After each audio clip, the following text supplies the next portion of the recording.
When God sent King Jesus to earth, he also had many challenges. Jesus was not like any other king who had ruled before. He didn't live in a giant castle or wear a fancy crown and robe. He didn't ride in a golden chariot or put his face on a shiny coin.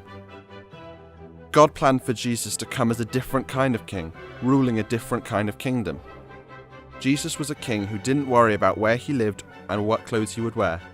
He spent time walking wherever he went, and he always put the needs of other people above his own. He healed the sick and helped blind people see. Jesus taught his followers that they would be blessed. As part of God's kingdom, they would be loved by God when they had the attitude of kindness to others. Jesus reminded them that life wouldn't always be easy, and they would face hard times too. There would be times where they would be sad or hurt or suffer in ways that they wouldn't understand. But during hard times, Jesus promised that God would always love them and would set aside treasure for them in his heavenly kingdom. Jesus suffered in many ways just so we could be a part of his kingdom. Even though he never did anything wrong, there were some people who didn't like the idea of Jesus being king. They made up lies about Jesus and had him arrested. They put nails in his hands and feet and placed his body on a cross, while yelling mean things and calling him names. There is no doubt that the pain and the insults from the angry people caused Jesus to suffer in ways we can only imagine.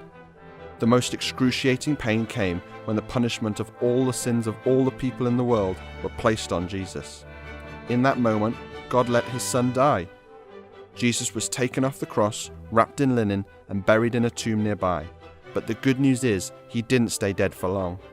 After 3 days, an angel rolled away the heavy stone that was covering the place where Jesus was.